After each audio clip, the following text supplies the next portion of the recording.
Good afternoon. Thank you very much. Today I have a great pleasure to introduce you our a new guest. He's coming from Portugal, Mr. Nuno Morgado. And today Nuno is going to speak with us about the topic called the Anglo-Portuguese Alliance, the Treaty of Windsor throughout centuries. Nuno Morgado is assistant professor at Corvinus University of Budapest. He studied political science, international relations, strategic studies, and geopolitical studies at the University of Lisbon and Charles University in Prague. He has held fellowship at the University of Vienna, in São Paulo University, in MGIMO University in Russia, in Comenius University in Bratislava, and Corvinus Institute for Advanced Studies.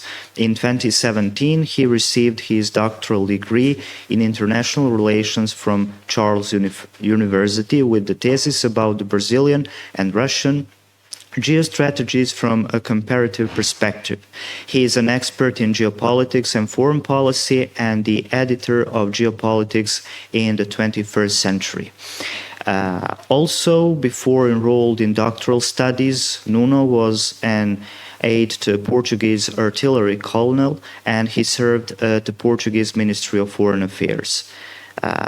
Nuno, pouco de português. Muito obrigado pela tua visita. É um prazer enorme por ter-te aqui hoje. Penso que vamos ter uma oportunidade para falar muito, não somente sobre política exterior portuguesa, mas também sobre vida política atual no Portugal, sobre muitas outras coisas interessantes. Espero que isto é somente um início de cooperação entre nossos dois países, nossos dois povos. Muito obrigado outra vez. We'll start with the presentation. Yes, of course. Okay, you're right. Today it's a very special day for the Portuguese nation, and unfortunately that's the reason why João and other persons from the Portuguese embassy are not here today with us. On this day in 1910 was proclaimed the first Portuguese Republic, and in 1143 was signed a Treaty of Zamora, which represented at that time actually the recognition of the existence of the Portuguese state by its neighbor Kingdom of Leon. So it's a very special day for Portugal, and Nuno, congratulations. Thank you very much. You can start now, please. Is it working? It is. Thank you very much, Rajko, for such a warm welcome and such kind words. And in the name of the Portuguese nation, thank you very much. So the nation is today 880 years old, as Rajko said. The year of the Portuguese independence was the 5th of October 1143, because this is when the King of Leon allowed our first king to use the title of king. Before that, he would sign as Dux Portucalensis, so the Duke of Portugal. Actually, it was a county, so he should be a count, not a duke. But this is the official day for the foundation of the Portuguese nationhood. So I'm very happy to be here this day talking about my country. So thank you very much for having me, and thank you very much for taking the time to come here this afternoon to hear about the Anglo-Portuguese Alliance. So we will be speaking about the Treaty of Windsor throughout the centuries. As you can see there is a monogram made by both the British government and the Portuguese government this very year. This was a celebration that the two governments held in June, celebrating the 650 years of the Anglo-Portuguese Alliance. We will see then what is the meaning of this 1373 in a couple of minutes. Before that, however, I would like to show you the outline of my presentation. So in the next minutes, this is the menu that we are going to consume, if you allow me the metaphor. So first, I think it's important to start by some definitions. So there is some concepts that I would like to define, also to show the delimitations, the geographical delimitations of my country. And also we will spend here a couple of minutes to look at the world level sea powers in history to see how come that history pushed Portugal and the UK together before it was even the UK, so before it was called only England. Then I will reserve here a single slide for the theoretical approach. I don't know if I'm speaking too fast. I can speak a little bit slower. Do I speak too fast? And sometimes I have a bit of an accent, and it's understandable. Okay, very well. So second point here for the theoretical approach. So I am not a historian. I am a political scientist. So I will look through this lens of political science to our historical object. So I will show you what kind of theoretical framework do I use, which was actually developed by myself.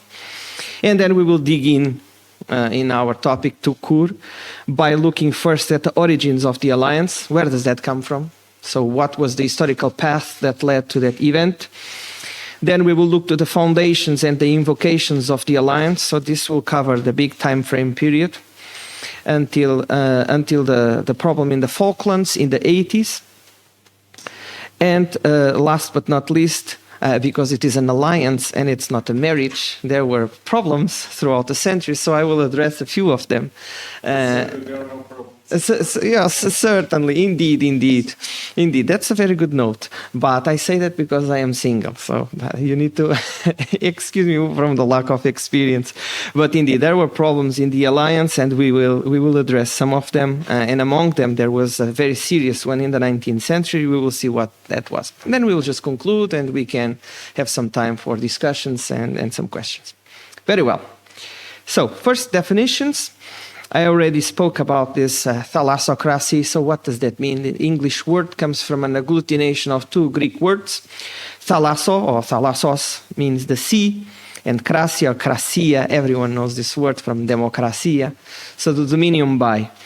So when we speak about Portugal as the first world thalassocratic country in history, we actually mention that the dominion in the international politics was exerted by the sea, so by the control of the sea lanes and the choke points. We will talk about that in a few seconds, but I would just like to introduce this. So the domination or the dominium, to use the Latin expression, by the sea. And when I ask my students, so what was the first thalassocratic power in the world level? And they reply with several answers, which are all wrong. Like the Phoenicians, the Romans, this and that, but this was only regional powers. Particularly the Romans was about the Mare Nostrum, so the Mediterranean, so both coasts of the Mediterranean, but they have never ever adventured to the Atlantic Ocean. They said this is a wild ocean, our ships are absolutely unprepared to go there, they would be broke after the first Portuguese wave in the sea, which they can be very high, and therefore they didn't project power in the world. The first one was Portugal in the 15th century. Very well. So everyone knows where Portugal is located, there in the Iberian Peninsula, relatively a small country for European terms, very small country for at the world levels, roughly 90,000 square kilometers. Everyone knows that it's located in the Iberian Peninsula, but many times people forget that there are two groups of islands here that stretch the projection of power of the country in the Atlantic Sea. Anyone knows where those islands are and the names? Açores here, so in the midway, and Madeira. So Açores located here in the midway between the European landmass and the United States, and Madeira, you can see only the bigger island there in this very tiny map. But there is also another island inhabited, which is Porto Santo. There is another set of islands which are deserted. But still, these two groups of islands, Açores and Madeira, creates a perfect triangle with a vertex here in Lisbon. And the importance of this is not only about position, but it's also about space and control. Because as you know, the countries with shore, they have the right of 200 nautic miles of EEZ, so exclusive economic zone. And Portugal, because of this triangle, has one of the largest EEZs of the world. So it's in front of many European countries because of this triangle that then creates a circle here of 200 nautic miles. So it's a huge dimension. So when you compare the land and the sea of Portugal in terms of space, you would see that Portugal is more water than land. And that's important, not also from political point of view, but also a cultural aspect. Why are the Portuguese so connected to the sea? From cultural point of view, from economic point of view, and so on and so forth. So this is the first note that I would like to leave in terms of position, but we will continue in that note. So If we move north and we look at the ally, the UK and Portugal, there are two things that we can say. The first one is, as everyone can see, the alliance between these two countries creates an arc here that is absolutely able to shut down the entire north of Europe from maritime navigation. So there is no way to pass to the north of Germany, and especially to the Netherlands, because Rotterdam is the biggest port in Europe, from which a large bulk of trade that comes from China ports and loads on. So there is no way to access this, I was saying, without passing by this arc.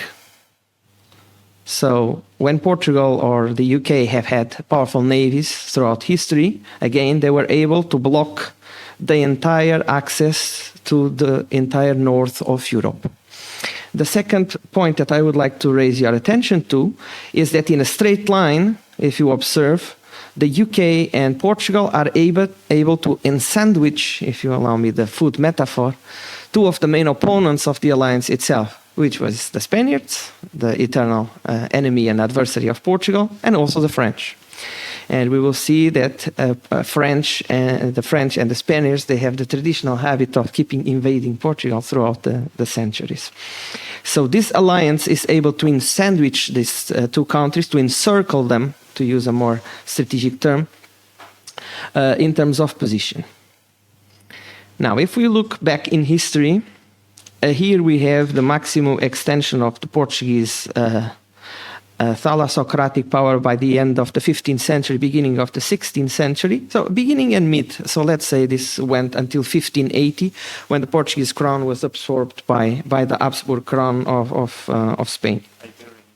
Exactly, the Iberian Union, in which the two possessions, both Spanish and Portuguese, became under a single crown, and we will see that that created lots of problems with the English, because then they did not distinguish what belonged to what. So it was all Spanish territories, so we will attack everything equally.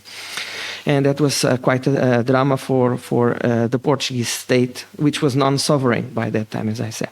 So we can see that the idea behind the Portuguese thalassocratic empire, and we can observe this empirically, was based on two pillars. First, to control thin coastlines.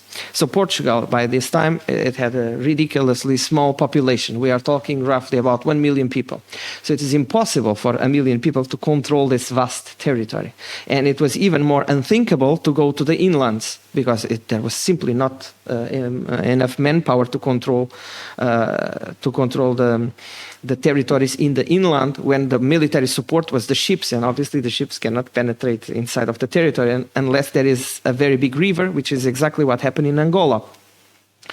So the first pillar is to control thin coastlines for supplying ships, for example, for populations, the crews to rest in case they had a sickness, and the escorbuto, for example, which is a very common sickness in the ships by this time, caused by a lack of vitamin C. So they would need to port and to try to get some fluid, because otherwise the teeth would fall out due to that sickness, and so on and so forth. So first objective of having this thin coastline was for the populations to rest, to get water, to get some food, and also, and this is particularly relevant in the case of India, to supply the ships with heavy artillery. For example, in Goa, during many centuries, it was the only place where you could find a foundation of metallurgy for the production of cannons and the balls, the bullets for the cannons. There was no other place to supply the ships with, apart from the Portuguese state of India. Otherwise, you would need to bring this from Europe. Very well.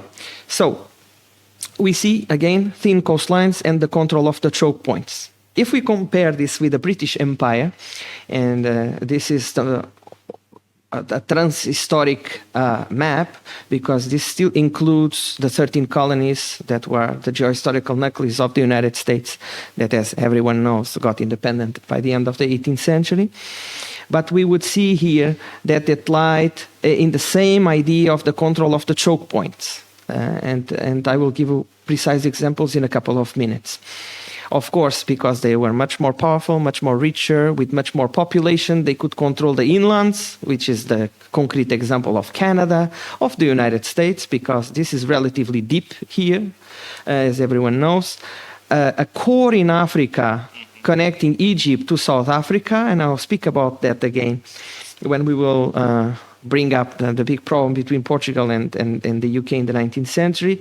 The entire sub-Indian continent, which is quite something, together with what is nowadays Pakistan, Afghanistan, what is nowadays Bangladesh, which is one of the most populous countries of the world now, and at that time was already very populous, and Australia, of course, so an entire country, which is also at the same time a continent.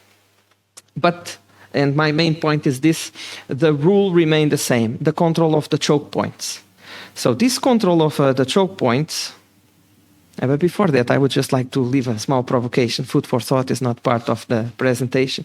But then in this line of maritime powers, which always existed in the history of humankind since the 15th century. So after the Portuguese were the Spaniards, after the Spaniards was the Dutch Republic and France at the same time. Then it was the British. After Second World War were the Americans, and now are we testifying a passage of testimony to China? It's a question that I would like to leave to you. But coming back here to our main doctrinal point for dominion of the sea, we would find here this strategist in the 16th century in Portugal. His name was Fernando Oliveira. As I said, he was a Catholic priest. And he wrote a book. In English, you translate this, on the art of the war on the sea. On the art of the war of the sea. This was published in 1555. And in this book, he outlined the recipe, the prescription on how to control the seas. And the control of the seas comes with the control over the sea lanes, so the routes that the ships always need to pass by. And the control over the sea lanes is granted by the control over the choke points. As I said, he elaborated this strategic doctrine in the 16th century. And in the 19th century, there was a very famous American admiral, A.T. Mahan, which said exactly the same that Fernando Oliveira said in the 16th century, so many centuries before. The issue here was that A.T. Mahan didn't speak Portuguese. The book was written in Portuguese, not even in Latin, and therefore he did not know this piece of literature. But everything that he stated, Mahan, was already stated in the 16th century by this Portuguese priest. Written in Coimbra. And this is written in Coimbra, that's right, because it is the publishing house from the university, so it was the most prestigious publishing house of the country, as the university was founded in the 13th century. So what is this choke points? Let's come back here to the British Empire and enlarge this to see a very interesting case study in the Mediterranean Sea. So as I said, a choke point is a narrow passage or an island or a cape in which the ships are need to necessarily going to pass by. And it's very easy to control.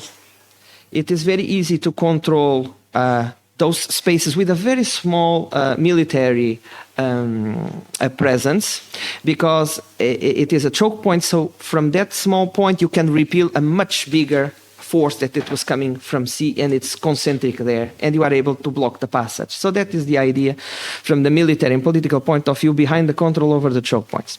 But if you are kind enough to look here at the Mediterranean with me, you would see that the only natural entrance for the Mediterranean, which is the Gibraltar Strait, is controlled by the UK. And still like this today. They have a rock there, the Rock of Gibraltar. They acquired this by the Treaty of Utrecht in the 18th century. The Spaniards, obviously, and Spain tries to always negotiate and to retake their possession, but they have been unsuccessful so far. So this precisely. And so that's the only entrance, the only natural entrance in the Mediterranean Sea. The only artificial entrance, it's the Suez Canal. And not only the UK has been controlling Egypt for many decades until its independence, but even after the independence of Egypt and after the nationalization of the Suez Canal that everybody knows during the 50s, the UK still has two naval bases in Cyprus, the Akroti and the Dekelia, which is more than able to block the access to the Suez Canal. So, summing up, the British Navy, still today, is able to shut down the Mediterranean by the natural entrance in Gibraltar and by the artificial entrance in the Suez Canal. And we had a very good case study for this, when this evergreen blocked the Suez Canal, that there was no supply coming from Asia to Europe for weeks to come, because there was no other way to pass by quickly enough, because the alternative is to go via the Cape Town, and that takes time and that costs lots of money. So the ships would rather wait here at in the Indian Ocean, close to Somaliland, waiting for the ship to be taken away so that the circulation in the Suez Canal could be retaken.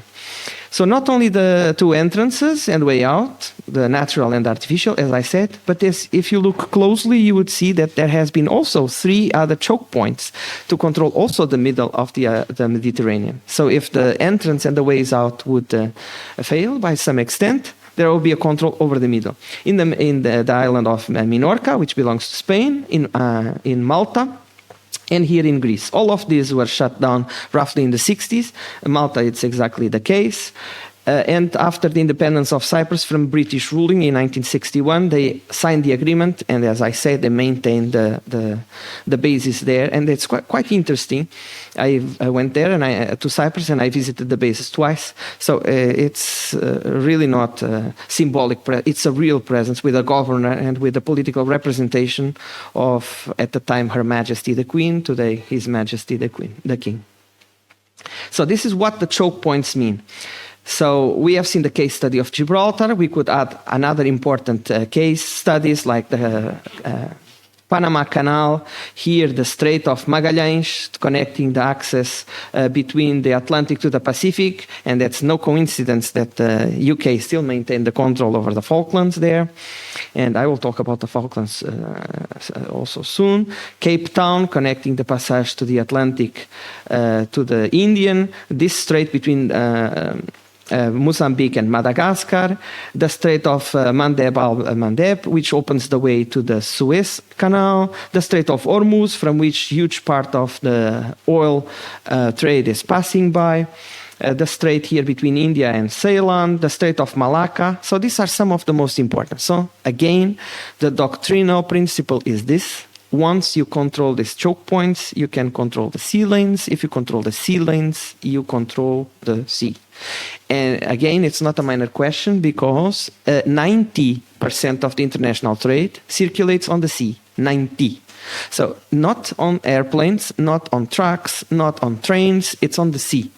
And there are studies of the United Nations that claim that if your country is a landlocked country, there is a tendency for your GDP be relatively smaller than if you would have access to the sea. And we are in a country that knows that very well.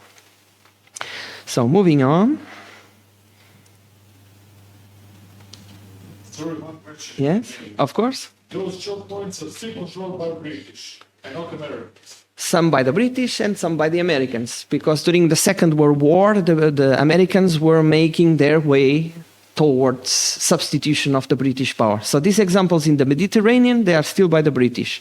But Panama Canal, Strait of Malacca, this is all under the hands of the Americans. Yes, American fleets, yes. That's very much true. And it's also the case of the Azores, when we will talk about the invocations of the treaty, that passed clearly from the hands of the British presence to the American presence, and hence NATO presence, which is still located there, as we are going to see. Very well, so a few words about the theoretical approach. I don't want to tire you too much about theory and methodology. But this is the model that I have been working for the last 15 years. My assumption is that the behavior of the state in international relations, which is called here with fancy words, geopolitical design, foreign policy outcomes, can be explained by 2 sets of variables. The first one is a clear realist variable, no surprise on that. So the state can do what the international system allows them to do and what the capabilities of the state allows them to do, no surprise on that. But in my opinion, We should look at the blood and flesh decision makers to assess their perceptions of space, their perceptions of power, and also their capabilities in order to explain why did the state behave the way it did in that particular historical moment. That's the claim that I do. So, for example, for me, to my understanding, there wouldn't be any expansion of the Portuguese state in the 15th century had not been to the king, John I, that we are going to talk about in a second, and also his son Henry. So it was the vision, those two visionaries that decided to expand. So why is the reason for Portugal not expanding in the previous kingdoms, by the previous kings?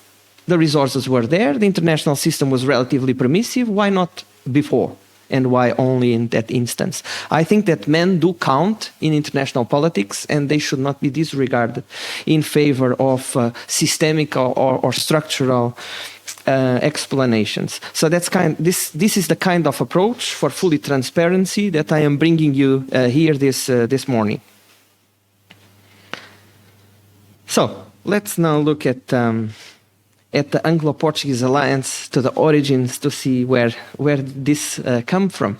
So in the deep Middle Ages, and we are talking about the time of the Crusades, the English knights, they were passing by Portugal in order to make their way to the Holy Land. And because there was a bull from a pope making equivalent the fought against the Moors in the Iberian Peninsula at the same level that the fought against the Moors in the Holy Land, the English gentlemen and the English knights thought, why to go to the Holy Land all that way, subject ourselves to the currents, to the winds, to the sicknesses, when we can just stop by here and save our souls likewise.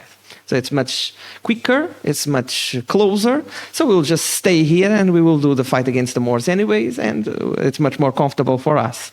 That's exactly what happened at some instances, particularly the liberation of Lisbon and Silves. Silves is a very important city in the very bottom of the country, at the mouth of a river called Arade, which was navigable by that time. Now it's not anymore, unfortunately.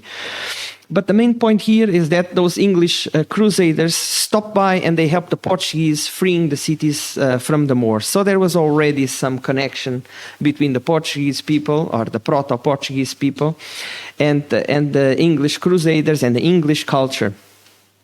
Then a few decades later on, King Dom Dinis, or Denis in English, which was probably the best king that Portugal ever had in his 880 years of history.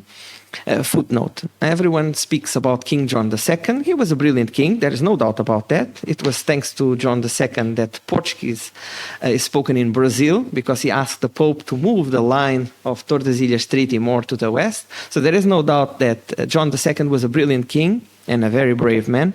But this King Denis was perhaps, and this is debatable, even better than John II. He created the Portuguese Navy.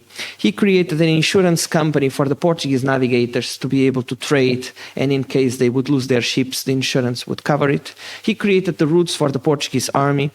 He created arable lands, because Portugal was a very swampy territory back then, and he ordered those swamps to be drained and forests to be planted.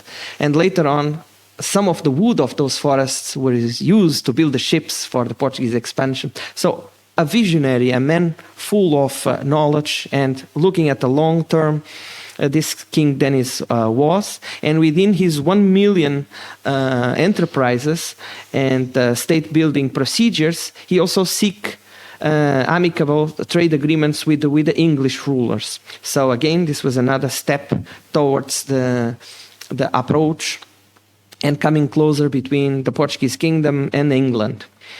And that actually happened in 1373, and that's why you find this date here in my initial monogram. That's the date that you find there, 1373. And what happened? King Dom Fernando, or Ferdinand in English, which was very far from being a bright king, but nevertheless he got this one right. He signed the first political alliance with the English king, Edward III, and this was encouraged by John of Gaunt, who was the Duke of Lancaster, so he was from the royal family, and therefore he then signed this treaty, which is the first route for the Anglo-Portuguese alliance. Then after King Fernando died, he died without male children. There was a very big dynastic crisis. The king of Castilla decided that he had pretensions to get to the Portuguese throne. This was 2 years of revolution between 1383 and 1385. And there was probably the most important battle in the Portuguese imaginarium. If you ask to any Portuguese about this battle, they will all know, which was the Battle of Aljubarrota in 1385. It was the 14th of August, 1385. And what happened? What happened was that you would have a force of 6,600 men from the Portuguese side, 31,000 from the Castilian side, so it was a huge misbalance of force. Among these 31,000 from the Castilian, there were 2,000 heavy French knights, and the French cavalry would just crush everyone in the battle. And this Portuguese army had 200 English archers. So the English archers played actually a vital role in putting the knights down off their horses and killing them. And it was largely through the English help that Portugal won the battle. Of course, I don't want to diminish the Portuguese deeds, so they were very brave men, and they had a brilliant general, which name was Nuno, by the way, too. Nuno Alves Pereira. And they won the battle. So this was a huge lesson from strategic point of view to Castilla, although they didn't give up in the centuries to come, as we will see. But it was through this military cooperation that the two kings decided to sit together and to sign the agreement that was drafted on the 9th of May, 1386, and this is the Treaty of Windsor. So the Treaty of Windsor has the title of perpetual league and alliance against all powers except the Pope, because those two countries were both Catholic by that time. And this is the official beginning of the Anglo-Portuguese alliance. So the main body of the alliance, as I said and I repeat, is the Treaty of Windsor. And which other way to solidify this but with a wedding? So there was a wedding between the daughter of the Duke of Lancaster, that you see here with a very nice hat, Philippa of Lancaster, or Filipa de Lencastre, as we say it in Portuguese, with our king, with the Portuguese king John I. He was the first king of the second dynasty, the House of Avis, which was by far the most brilliant dynasty of kings that Portugal had in its history. And this couple and this wedding sealed the agreement between England and Portugal for the years to come.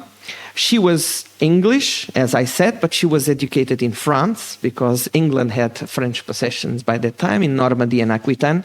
So all the sons and daughters that they had, and Camões, which is the most important Portuguese poet, he called the children of this couple the Inclita geração in Portuguese, so the illustrious generation. I think it's the correct translation, because not only the next king, Edward, was a brilliant king, but they were also the parents of Prince Henry the Navigator, who was actually the responsible man for the Portuguese expansion.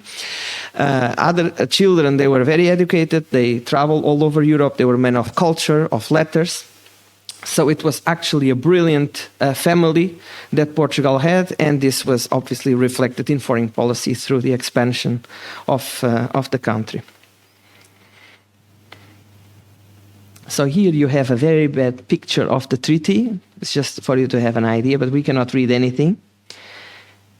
It's just a curiosity. But more important than that is to talk about the foundations of the alliance. So how come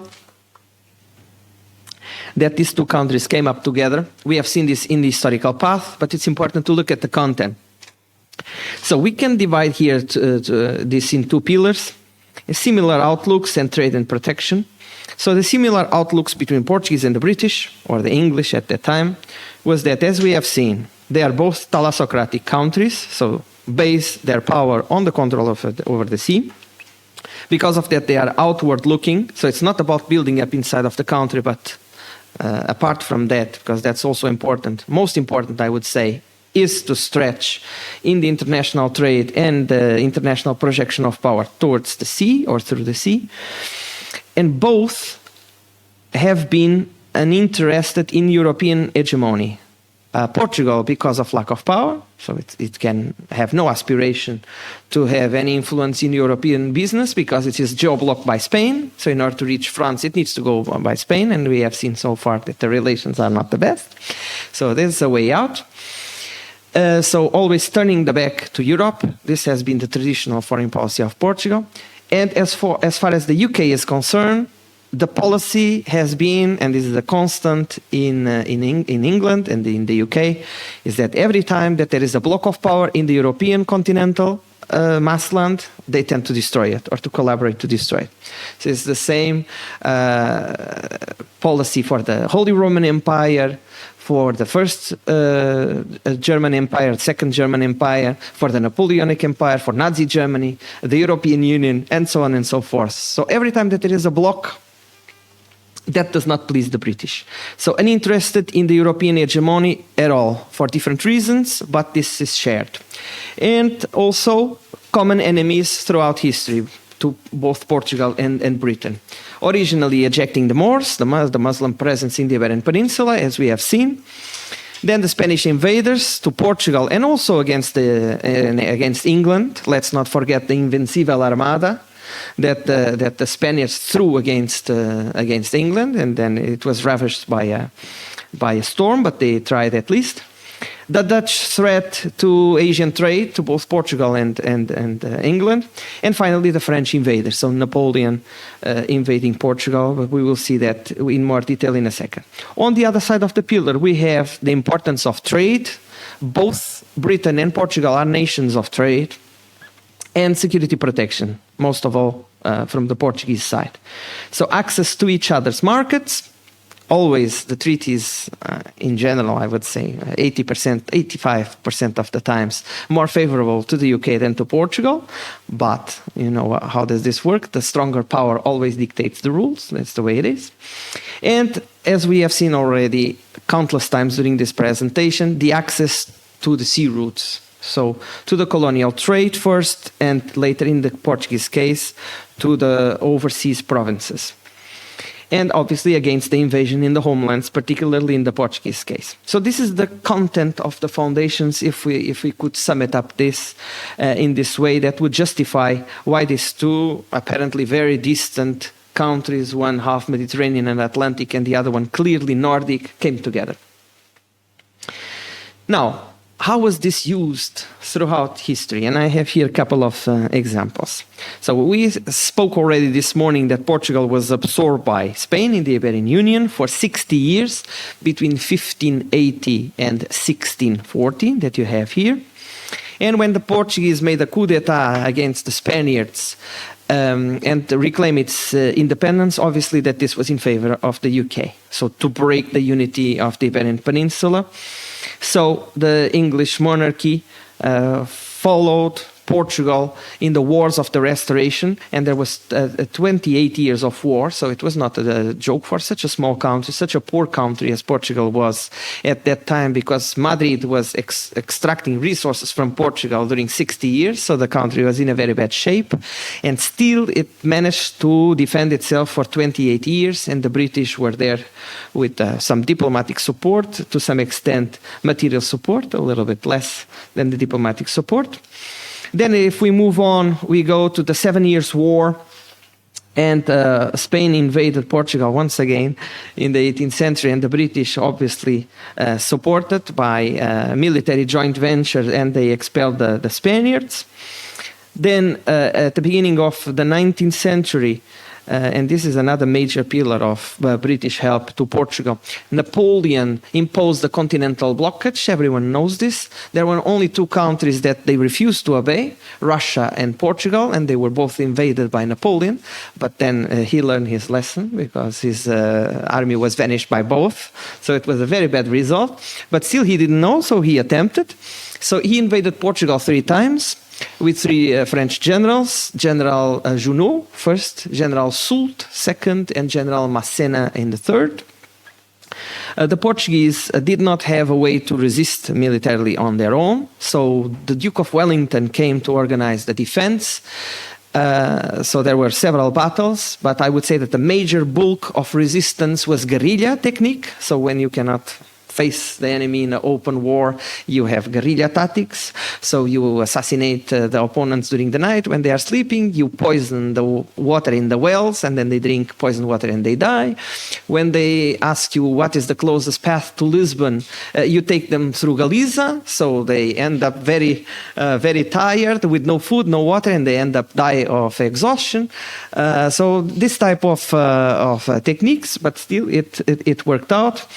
But on the top of that, we cannot disregard the presence of the English troops, and the Duke of Wellington was essential to push the French out of Portugal, because before the first Napoleonic invasion, the King of Portugal, together with the entire court and the majority of the noble families, they shipped themselves and they went to Brazil. So Brazil, and the Portuguese case, is the only case that you have a European capital outside of Europe. So the capital of Portugal was Rio de Janeiro between 1807 and 1820, when there was the liberal revolution in Portugal. And because of that, Napoleon could not do with Portugal what he did with France and the German principalities and so on and so forth, which was basically to arrest the king and put a member of his family in the throne.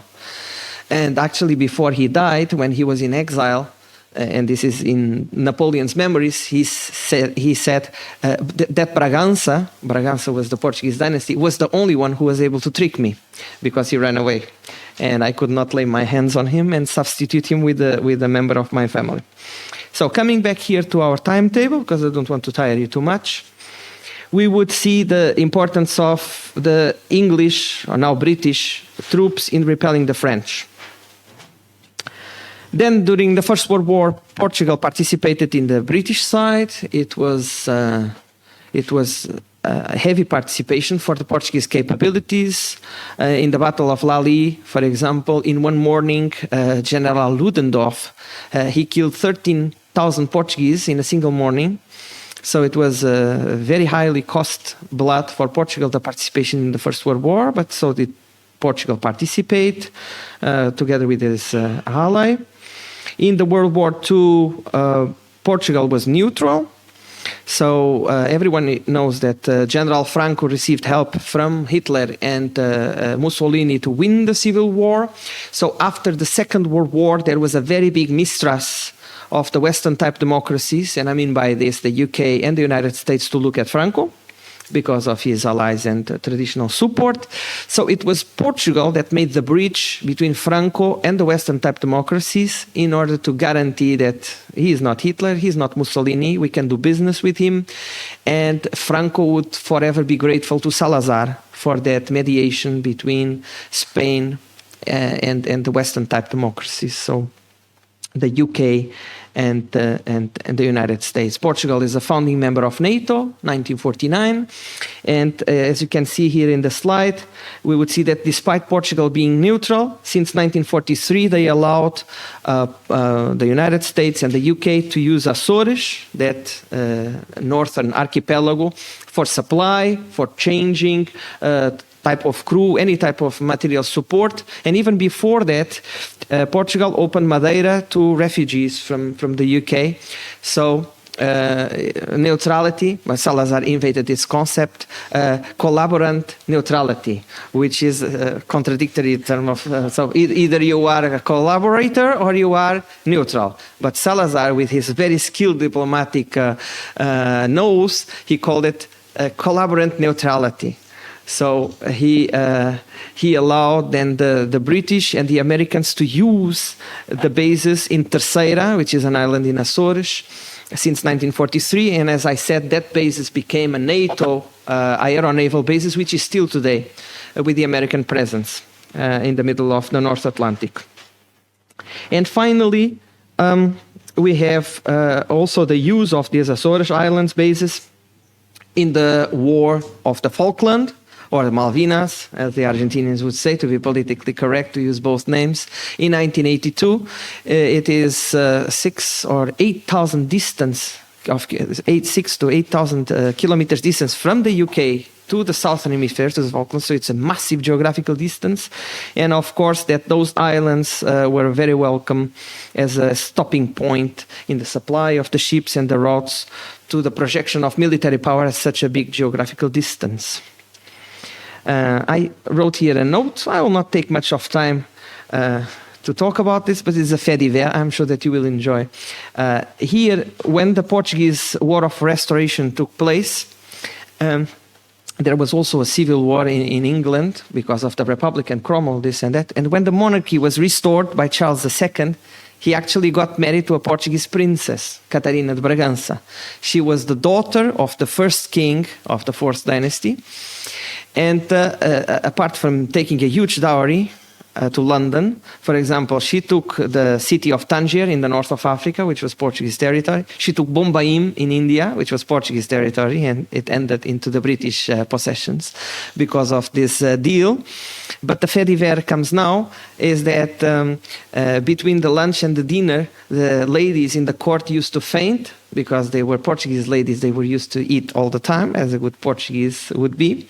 So it was her who created this habit of the 5 o'clock tea for a coffee break between the lunch and the dinner, so that the ladies could have a cake or could have a tea or some sugar and then not faint in the very big space-time between the lunch and the dinner. It's just a fait divers, but this was actually created by this Portuguese queen in England.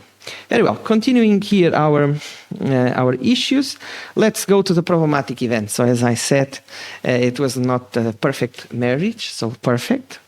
So there were problems, and let's address some of them. So in the 16th century, when Portugal was already ruling the seas in that thalassocratic power that we have seen, England was still trying to find its way to have some voice on the seas. And what would the English throne do to then support merchants, which is a nice way for corsaries. So the difference between a pirate is that he is on his own, but a corsary is supported by the crown. But the activity is basically the same. So apart from trade, also pillage, assaults to the ships, and so on and so forth. So the Queen Elizabeth I, she actually paid for this disturbance happening in the seas in order to create some troubles to the Portuguese supremacies in the sea routes. This cannot be obliterated. So it's called illegal trading or privateers, but the name of this is corsaries actually. So elements supported by the crown in order to create disturbance from the security and economic point of view. Then we have the English Civil War, which created some disturbance with the relations with Portugal due to Oliver Cromwell. I already talked about this, and this was settled, as I said, by the restoration of the monarchy in England and by this wedding between Charles II and Catarina de Bragança. And here comes the biggest problem in the Portuguese, English-British relations, which was the ultimatum. So the ultimatum was caused by a clash of two geopolitical plans that Portugal had and Britain had in another way.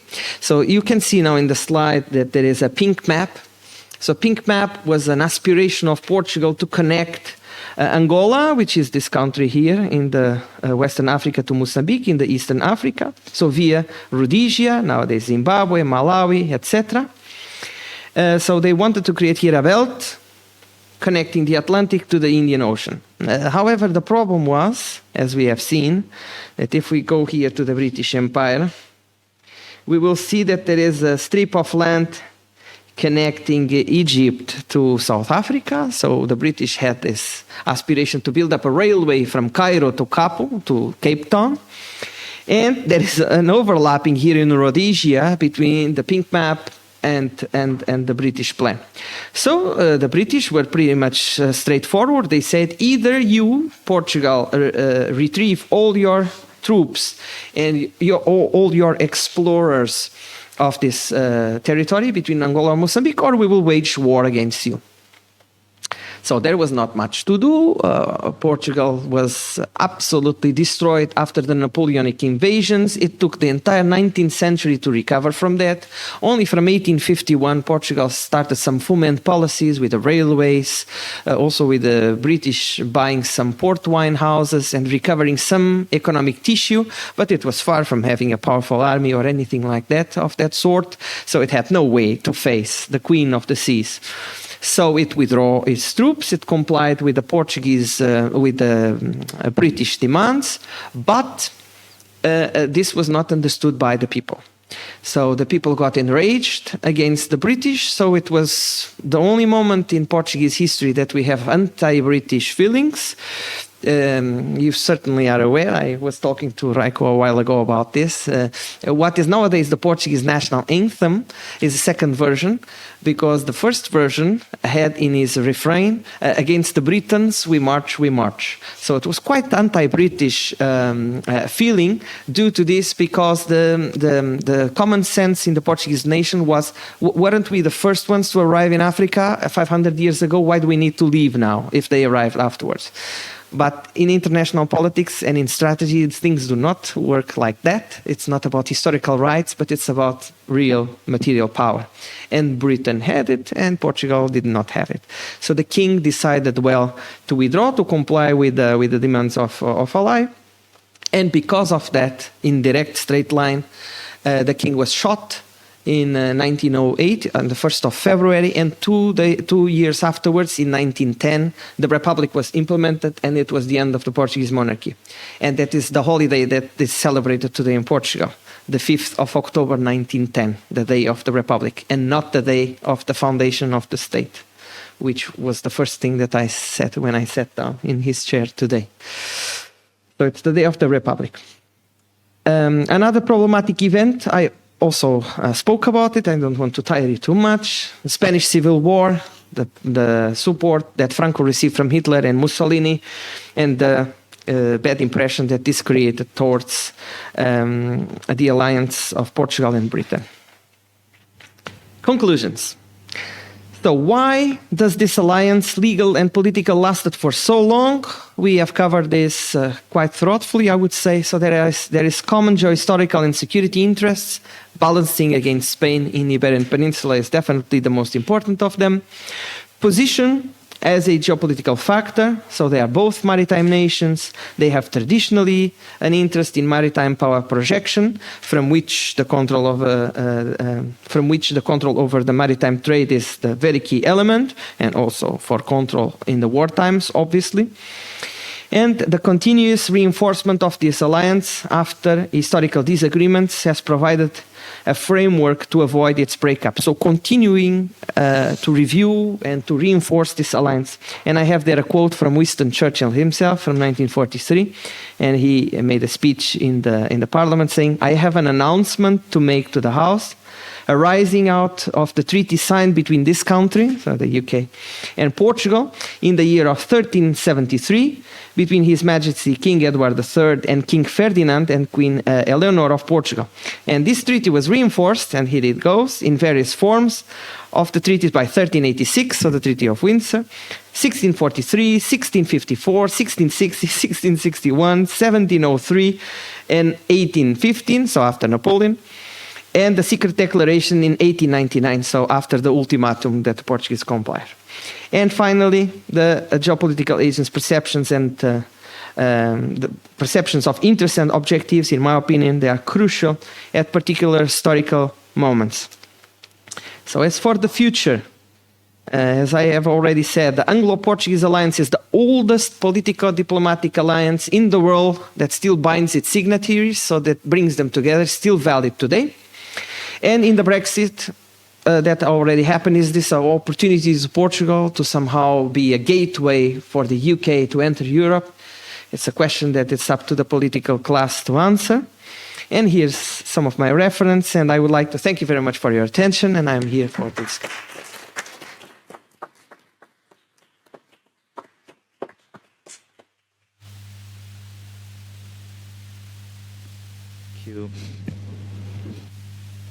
Okay. I think it works, okay? Nuno, thank you so much. I mean, it was a wonderful presentation. We learned so many things.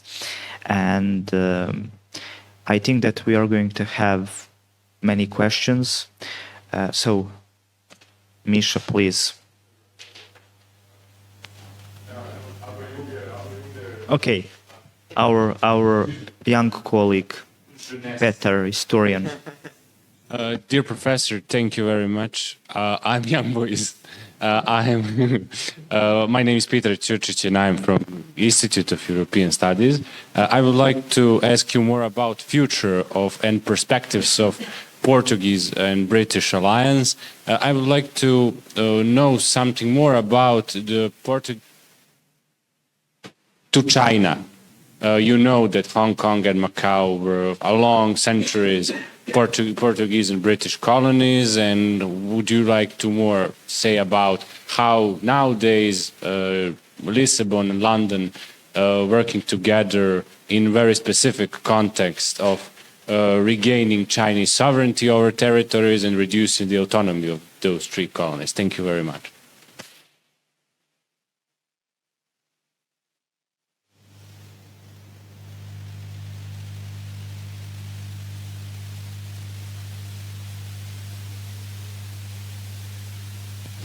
Very well.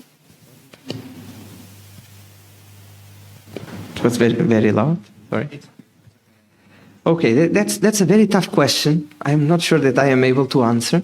As far as I know, that there hasn't been much of cooperation between Portugal and England from that political aspect of the transference of the sovereignty of those territories to China. And I think that that's very much a shame. Although Hong Kong is much more richer than Macau ever were and will ever be, Hong Kong has one of the largest ports in the world, and Macau is just a small peninsula full of casinos, and that's pretty much it. I know actually the ambassador of Portugal to Macau. We work together in the Ministry of Foreign Affairs, but I am not actually following the procedures and the policies of Portugal towards Macau. But from what I know, it's quite weak, and I would say that the British are much more skilled in the relations between themselves and Hong Kong than Portugal and Macau. I'm sorry to say, but as far as I know, this is a fact. I would say so. I would very much say so, unfortunately, because I think that Portugal could learn a lot from the British experience. But, and that's also one of the reasons why Macau was delivered to China, because Hong Kong was in 1907 and Portugal was 1999, 2 years afterwards. So they just follow the policy, but with not much of coordination. It's just, no, please.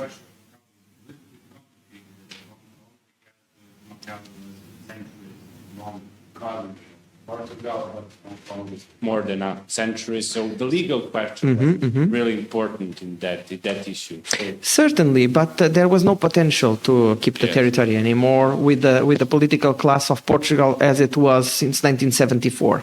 So the idea was to alienate all the pieces of territory no matter what. And for example, in Timor, we have seen how tragic that was. I know that the Indonesians were there occupying the territory, but I think that the Portuguese state could have performed much better than it did, especially taking into account the historical background and the luggage that it was expected to carry. And what about Goa in India? Did Portugal work or create some alliances with Oman, France, and so on in the process of decolonizing the Indian peninsula and regaining the Indian sovereignty over these territories overseas? Well, with the Portuguese state of India, I'm more familiar, so I'm more comfortable to answer your question. There has been nothing, basically. Absolutely nothing. Not even the patrimony of the language, because Portuguese is still spoken in Goa. There are still Goese poets that write in Portuguese. And Camões Institute, which is our cultural institute, does not take advantage of these cases. And soon after, these generations are going to disappear, more 20, 40 years, and this is going to be lost forever, because there is no reinforcement, and the culture dies with people. So if you do not keep pushing this, this vanishes. And I'm very sorry to say that it seems that is going to be the case. Also in Malacca, there is a kind of Portuguese dialect called Cristang, that when I read it, it sounds like Portuguese from the south, from Alentejo. It's pure Portuguese. And recently a poet of this Cristang already passed away. So if there is no substitution, this is going to disappear. And it's up to Portugal to reinforce a cultural foreign policy to not let these aspects die. But as to my knowledge, yes, about the content of the treaty. Well, basically it's like, generally speaking, it's like the Article 5th of NATO. So if you are attacked by someone, the other one needs to do whatever it can to support. So from security point of view, political point of view, diplomatic point of view, and economic point of view. That's the juice of the treaty. That's what it is about. And that's why it's so relevant, particularly for Portugal. So Britain or England could not expect Portugal to go there and to save them. But the contrary, as we have seen in the line of time, happened at least 3 or 4 times, quite heavily. Thank you for the question.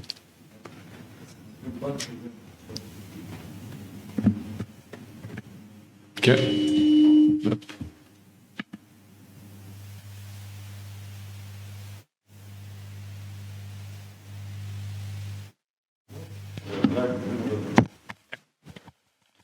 Next questions?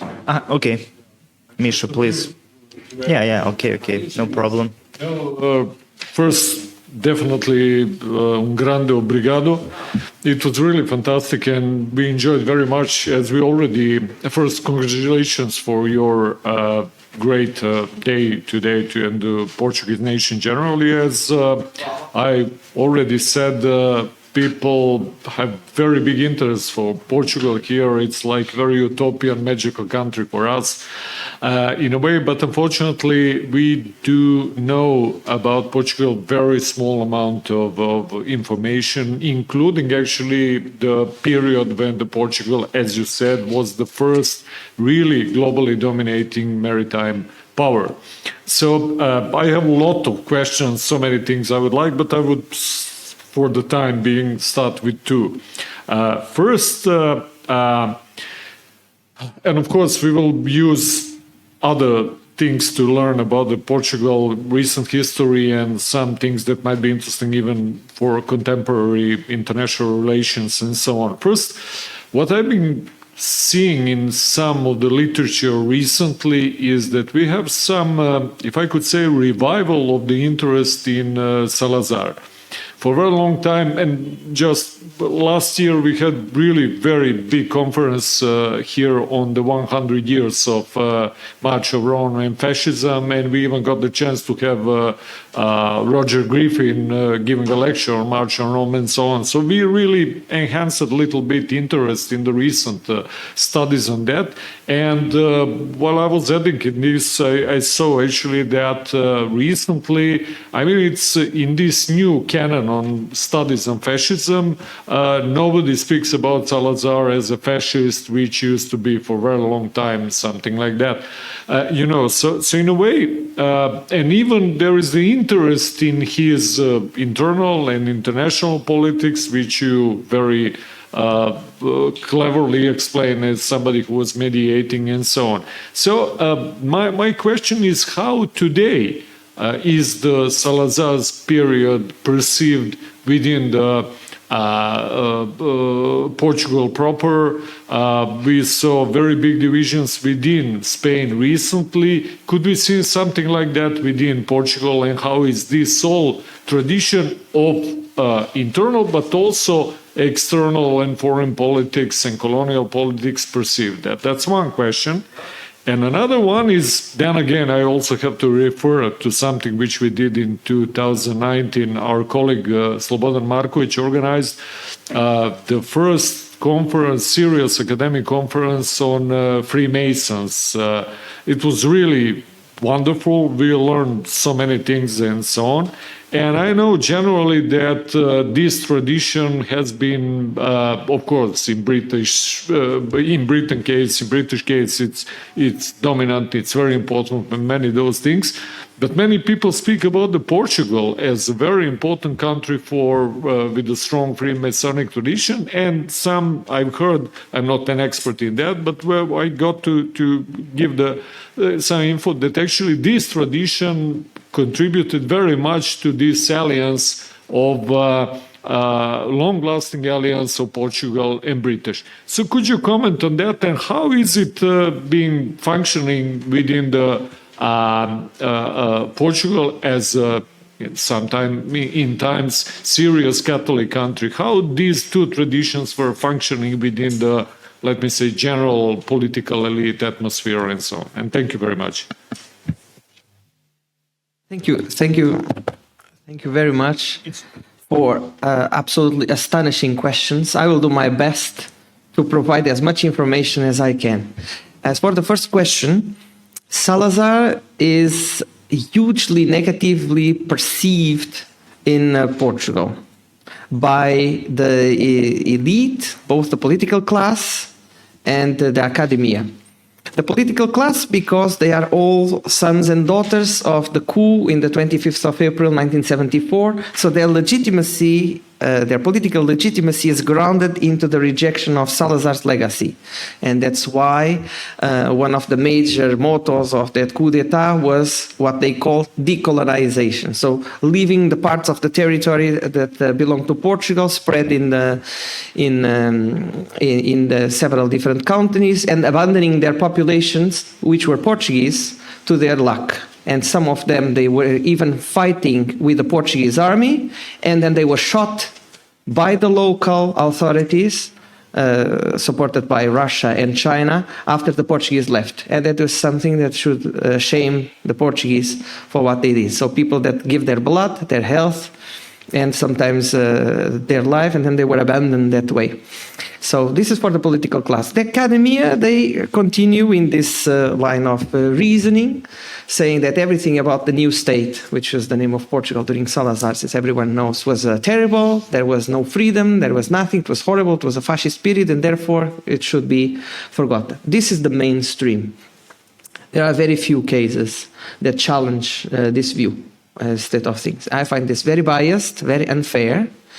Of course, that there was a problematic regime like any other. I'm not here to praise Salazar, to praise his regime, but I think that it is time already, after 50 years, of having a more dispassionate view towards what happened, and particularly why the new state was created the way it did. And we cannot forget that in the first stage of the Republic, between 1910, as I said, it's what is celebrated today, the national holiday.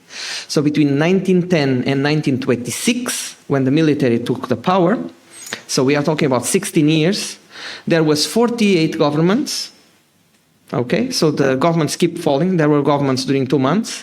The huge political instability. There were two terrorist associations, the Carbonari and Formiga Branca, which were killing conservatives, Catholics, priests. So the state could not guarantee your security. They would just enter in your home and shoot you and kill you and your entire family.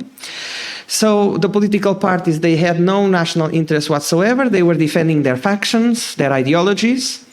And this was how the country was ruled for 16 years. So complete, absolute anarchy. We can use this term. So 48 governments in 16 years. It's unbearable. The country does not go anywhere in this way. And there were two dictatorships in the meantime, in 1914 and 1918. It was in this state of things that the military took the power in 1926. And 2 years afterwards, they called Salazar, who was a professor of finance and economy at the University of Coimbra. And they asked him, can you please come and help us to solve the finances problem? We have exactly, Bago Financeiro, very well. So he was a professor of finance, as I said, so he was an expert. He wrote already many newspapers articles to show to the population that he was able to solve the budget deficit, which he was. when he assumed the Ministry of Finance. He solved the problem until roughly 1933. He then became the Prime Minister in 1932. So we need to judge the things at the light of the historical events. So after a huge period of instability and crime, we should not be afraid to say it, in the First Republic, the military put term to this and they said, you cannot keep killing people like this. People have the right to live, and you cannot kill them because they are conservatives or Catholics. That's unacceptable. Of course, that some rights were granted by the Constitution of 1933, which was drawn by Salazar and his colleagues from the Faculty of Law. So there was repression, there was political police, there was censorship to the press, it is true. There was no political parties, that's true. But there were also some rights granted by the Constitution, which were combined with this repressive system that I just said, the political police, censorship, and so on and so forth. Salazar made many speeches saying this is not perfect. We should work to eliminate this repressive system of the political regime, but we cannot forget where we come from, which is from the First Republic. And I think that was a pretty objective description of the state of things. Again, it was not ideal, it was bad aspects, but I think that we should should judge things dispassionately and objectively, having the criteria of history under our eyes. And again, that's not what I see in the Portuguese Academy, and even less in the Portuguese class whatsoever. So that's for the first question. Yes? Common people and public at large. Well, I can tell you one thing. In 2009, there was a television competition to elect the greatest Portuguese of all times. So 800 and something years in 2009. Salazar won. So the Portuguese common sense is that we need that man again. We even have a saying in Portugal saying, o que é preciso é Salazar a cada esquina.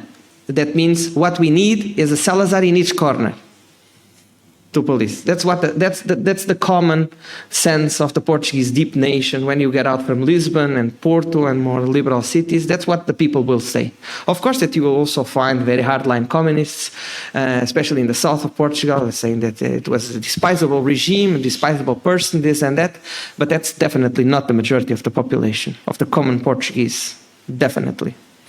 And the empirical evidence that I provide you is this, that he won a national competition. It's a television contest, so it is what it is, but he won.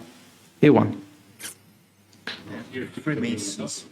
Yes. I didn't forget. Very well. So Freemasonry is in charge of the country since the Liberal Revolution of 1820. There are two branches, English branch and a French branch.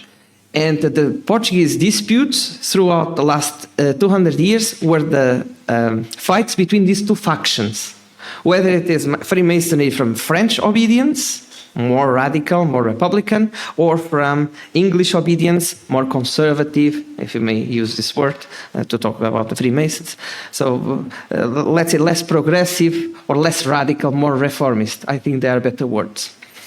When the liberal revolution happened, the king was in Brazil, as I said.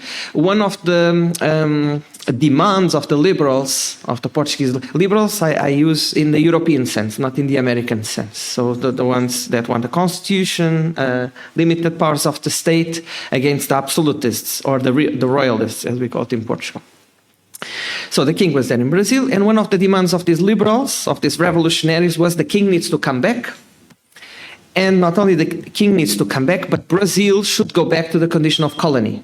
Because Brazil at that time was at the same level of Portugal. The name of the country was the United Kingdom of Portugal, Brazil and Algarves. This is how the country was named in the Congress of Vienna by a very skilled diplomat that we had, the Duke of Palmela. So the liberals wanted to break this apart, which was a tremendous mistake, but they wanted to break this apart and put Brazil back in the condition of colony. What happened? Brazil declared its independence, obviously. Only a blind man could not see it coming. By a Portuguese king. By a Portuguese prince. And the king said, look, if Brazil needs to be independent, I prefer that it goes to my son than to anyone else, because we can keep this in the family. But nevertheless, it's a huge loss for Portugal. So all the control over the ports, over the economy. Brazil is the largest country in South America, so it's not a minor issue. Everything was lost. So in the 7th of September, 1822. So the king was obligated to go back to Portugal, as I said, 1820. He swore the constitution, so he became a constitutional king. And this revolution was made by the British Freemasonry. Let's be clear. When the king died, there was a problem, because his eldest king, as I said, he was the emperor of Brazil, and the youngest son was there in Portugal, ready to reign, but he was an absolutist, so he didn't want to accept that constitution. So the Freemasons started, okay, this gentleman, no, because we are not going to retrocess. We have already a constitution, we have a parliament, and we are not going to go back. But what happened is that he actually went to the throne. He didn't swear the constitution. He was king in 1828. And he told that he was going to get married to the niece. So she was the daughter of the brother, which happened already in the 18th century. So it was usual to get married the queen to the uncle in the Portuguese royal family. So no problem with that. But then he said, I'm not going to get married to her whatsoever. I will be the king, and I will be an absolutist king. Obviously, that the UK could not tolerate this. So there was the start of the Civil War, which was perhaps the most terrible war that ever happened in Portugal for 2 years, between 32 and 34. So 2 years of civil war in which all the Portuguese families were cracked in the middle. Some, the father and the daughter would be absolutists, the son and the mother would be liberals, so they would kill each other, fight each other. So this lasted for 2 years, and the liberals won with the British help. So they sent Napier, and they sent a British fleet. They encircled Porto. They conquered Porto. That's why Porto is called the liberal bastion, because the retake of the country from the royalists to the liberals started in Porto. Then with the fleet, they started reconquering the Portugal from the north to the south, which is interesting because it is absolute opposite direction from how the country was created, from the north to the south. And after 2 years of very tragic war, as I said, the Dom Miguel, or Michael, the king, he was defeated, the royalist, and Peter won the war, and the liberal monarchy was reinstated in Portugal, and this King Michael was expelled from the kingdom. But this military victory and this political change meant that the Freemasonry continued in the power, and during the First Republic they were there. More to the French side during that revolutionary period, so more radical. During the period of new state of Salazar kept them a little bit more quiet, but there were members of the Freemasonry in the government, so he did not exclude them whatsoever. In fact, one of the most important Freemason monuments that exists in Lisbon was built during Salazar's time. It is the monument to Marquês de Pombal. If you have ever been to Lisbon, you know. There is not a greater monument to a single man made in Lisbon, I would say even in the entire country, than to Marquês de Pombal. Marquês de Pombal was also obviously a Freemason. And this was made during Salazar's time in the 30s. I believe it was in 1934.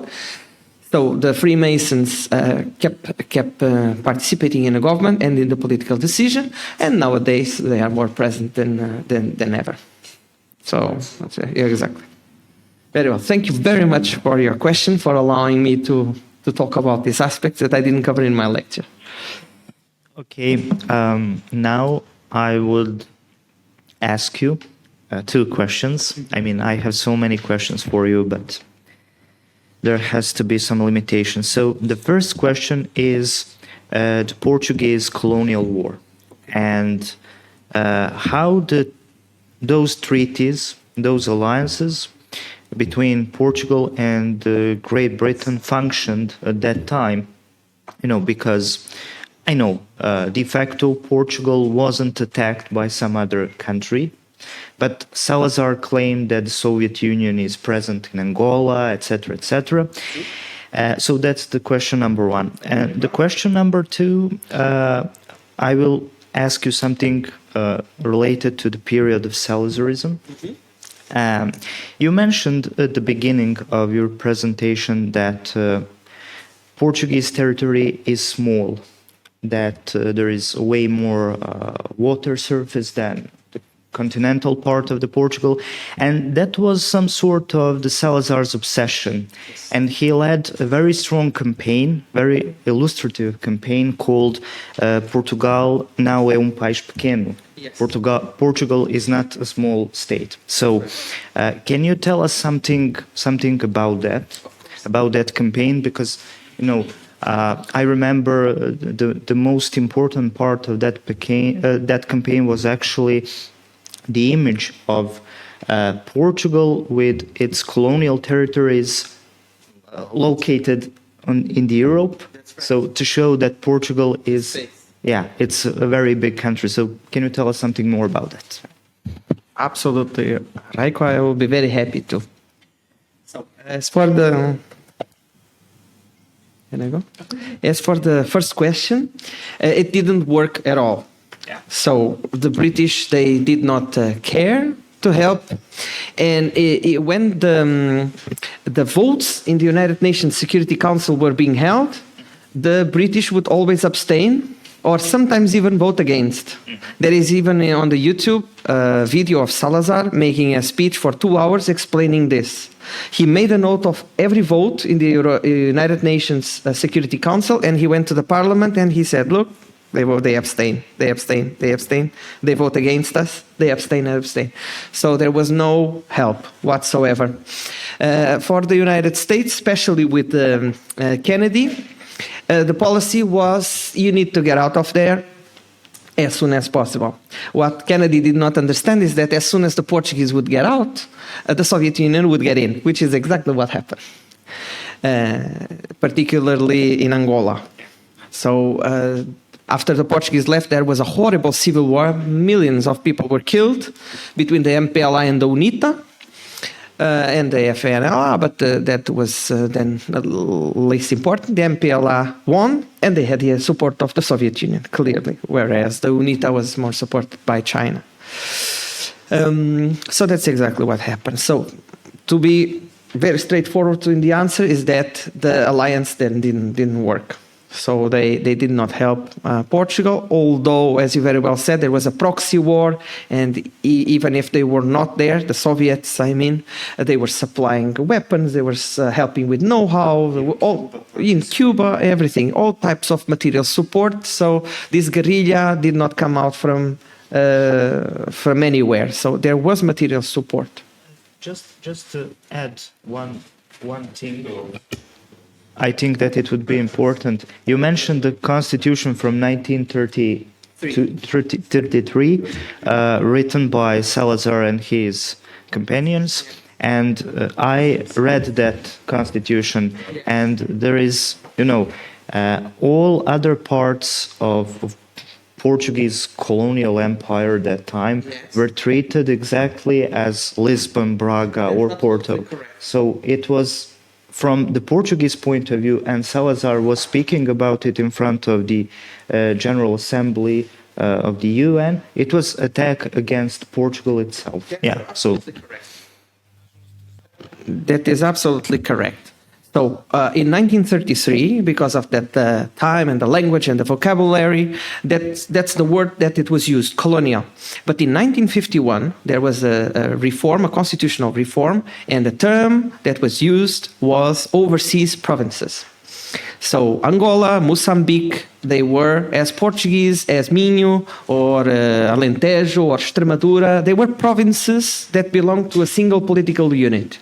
And that was based on the fact of racial miscegenation. So it was a multiracial nation. So you could be Portuguese, but you could be black. You could be from Africa. You could be yellow because you could be from India. You could be like with red skin because you were from Timor. It didn't matter. So the nation, and this was the idea of the regime, the nation is a multiracial nation, and the state is a pluricontinental state. how, for example, the British is still a pluricontinental state even today, because they control islands in the Caribbean, they control the Falklands, as we have seen, they control Gibraltar. So if they are a pluricontinental state, why couldn't Portugal be a pluricontinental state in that? So that's the idea of the regime, which actually makes sense. Second question, campaign about the Portuguese size. Yes. So my answer is going in that direction. So in 1940 there was a exposition called the Exposition of the Portuguese World, and the idea was actually to show that unlike the colonial empires of Britain or Belgium or France or other colonial empires, the idea of Portugal was to build a state and not extract resources and leave people there unattended, or even less to murder, to do genocides, for example, as the Spaniards did in Latin America against the Aztecas and the Mayas, or like the British did in the 18th century in India, killing millions of people by taking away their grains. Portugal did not do that, and that's a fact.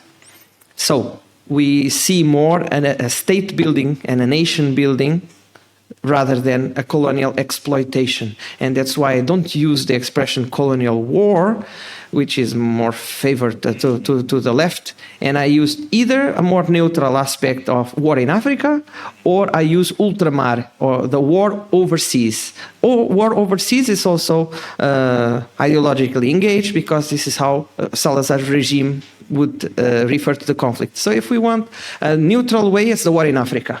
So neither colonial nor overseas, it's the war in Africa. But it was a tremendous military effort. It was 13 years of war.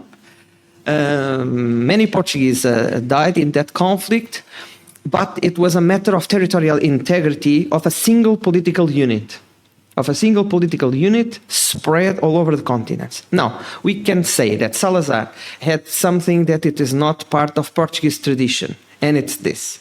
Portuguese tradition in geopolitics, as we have seen this morning, is a flexible notion of border. So if you can expand, you will expand, but if you must retract and withdraw, you do it. We have seen this. I gave you the example of Tangier and Bombaim that went to the UK. Ceuta, the governor of Ceuta, after the restoration of the independence, says, I don't recognize the King of Portugal, I only recognize Madrid. We left the city. So the idea is to give away what you cannot maintain. The colonial is still Portuguese, Ceuta, but the emblem is still Portuguese. It is still Portuguese, and the flags of Ceuta is the colors of Lisbon. It's black and white. But another example is the colony of Sacramento in Uruguay. That was Portuguese territory. That was enough to control the entire mouth of the Rio de la Plata. So all the trade that enters in Buenos Aires needs to pass by the Rio de la Plata, and the Portuguese could control all of that. But in the 18th century, in the negotiations, they said, look, the Treaty of Madrid will give here a huge expansion of Brazil into the inlands, but you leave Sacramento. And the Portuguese said, okay. They packed and they left. And the cannons there, if you will ever go there, I went there this summer, it's a very nice experience. The cannons there and the stones, they are still Portuguese from the 17th century. But we left because there was no potential to keep that, and there was other gains somewhere. So this is the Portuguese tradition in applied geopolitics. Salazar didn't understand that, or he didn't care about that.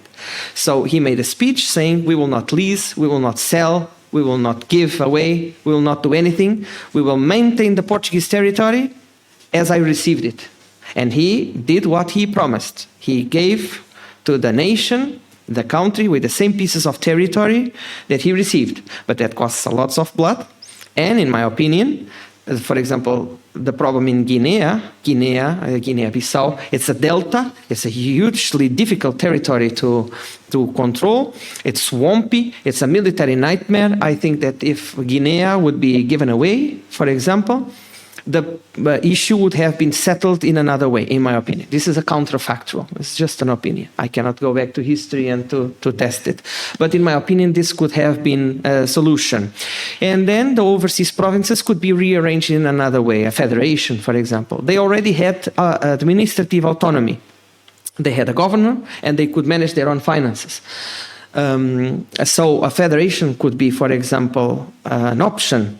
As, for example, the Ministry of Overseas, Adrian Moreira, who passed away recently, he defended. And then Salazar refused, and then he said, I'm leaving, then I quit the job. So there were many options that they didn't need to pass necessarily to that huge betrayal to those populations, those Portuguese populations, as it happened there in the 70s and the 80s with such a huge blood price. Okay, thank you. But at least we have now a very popular songs from the colonial war period. It's also very interesting part of the story, like Adeus Guinea and Angola é Nossa. It was really important important event for the Portuguese nation. And today there is a big monument in Lisbon dedicated to the Portuguese soldiers that failed in that war. Any other questions? Okay. So okay. Okay, I'm finished. Can I? It's okay. Just turn it a little bit. First, again, at the end, I want to thank you very much. I really enjoyed fantastically, and we will try to explore you a lot in the future for many different projects Rajko have and so on. Just one question, too, but I think going more or less into the same direction. I asked you about the Catholic Church. With Masons and so on, you ignore that, and I mean, not intentionally, but I think it's part of the answer in the sense. But it was very interesting how they, I mean, in your neighbor in Spain, Catholic Church used to play a very huge role, even in times of Franco and with Opus Dei, modernization and so on. What was the role generally of the Catholic Church there? I mean, not another, we don't want to keep you for half an hour, but just something like that. And coming back to what where we are nowadays, and phenomenon of Chega, in which sense it is some kind of reaction toward what we have nowadays, or is it some, let me say, longing for a previous past or whatsoever, because we saw that it is kind of rising. Rajko wrote very nice article about Chega in our journal, which we are trying you to recruit for that. So if you could explain also what's happening with that and what will be the prospect for Chega in the year, especially within the whole, let me say, project, which I think Americans are pushing about ECR as the way they will kind of put it. So definitely Chega is the part of all that movement. Thank you very much again. And I'm stopping with it. I told you, Chega is interesting for us. Indeed. Thank you very much again. You are asking tremendously interesting questions. I am delighted. Thank you. I appreciate that. So let me start with the Catholic Church. The Catholic Church in Portugal had a huge turn during the 60s in the Second Vatican Council. So the Second Vatican Council represented a huge change, I would say even 180 degrees change in the Catholic Church all over the world, but in Portugal you could even pulp that. So from those decades onwards, and in the 60s we are still talking about Salazar's not only regime, but his personal power, because he left the power in 1968 when he fell from the chair and he had a brain injury. The Freemasonry started to infiltrate in the Catholic Church. Let's be very plain about that. And we are talking about many years now, 50, 60 years of infiltration. So obviously this is going to be seen in the doctrine, in the bishops, in the cardinals, in the rhetorics, in the homilies, the preaching. So that is palpable. So it is not the church with which Salazar signed the Concordat in 1940. That's not the church of Cardinal Cerejeira, who was the man who was ruling the Catholic Church during Salazar's regime. So it's completely different. and what is nowadays the Catholic Church is a product of that infiltration. And about Chega, I'm not affiliated to Chega. I don't know its members, but I have been following the party quite a bit with very much of interest. They do not, as far as I read all of its program when it came out and its principles, I don't find trace like to praise the overseas provinces and that past.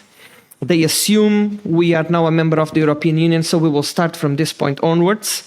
And they do that, from my point of view, towards political gains. So because they know, especially André Ventura, who is a very smart man, he studied in my high school, by the way. We are both brothers from the same high school. We both studied in the same high school, which is a Catholic school. And he is very wise, he is very smart, and he knows that if he would carry that heritage, that would destroy some of his political gains. So they try to detach themselves from that inheritance from Salazar, and therefore their policies are Eurosceptical, certainly, but they departure from the principle, okay, we are European and Atlantic country, we need to work with this. But as for that heritage from Salazar and the overseas provinces, and so they drop this. In my opinion, from cultural point of view, it's a pity, but this is their political decision, and that's pretty much what it is. Thank you very much.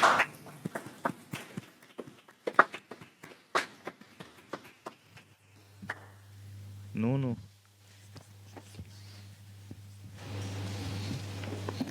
Nuno, uma vez mais, muito obrigado. Espero que vamos continuar nossa cooperação em futuro. Também espero. Thank you so much once again.